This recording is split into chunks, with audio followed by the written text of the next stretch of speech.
To display a legend, start by clicking anywhere inside the chart area so the chart becomes active. Once selected, move your attention to the top right corner of the chart border, where you'll see a small green plus sign. Clicking this icon opens a list of chart elements you can control. From this list, turn on the Legend option, and Excel will immediately show the legend on your chart. Next to the Legend option, there is a small black arrow. Clicking this arrow allows you to choose where the legend appears within the chart. You can place it on the right, top, left, or bottom. Select the position that best fits your layout. In this example, placing the legend at the bottom keeps the chart clean and easy to read.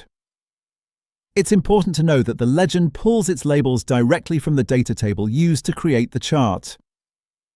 This means any change you make to the table, such as renaming a month or category, is instantly reflected in the legend.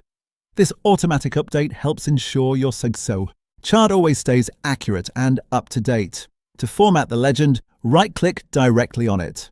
From the menu that appears, you can adjust the fill and outline if you want to change its appearance. Choose the font option to customize the text. Here you can select a font style, adjust the size, and set the color. For a simple and professional look, use Arial, set the size to 11, and keep the color set to automatic.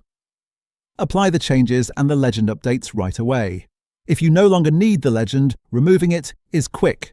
Click inside the chart area again, open the green plus sign menu, and uncheck the legend option. The legend is instantly removed, leaving your chart exactly as you want it.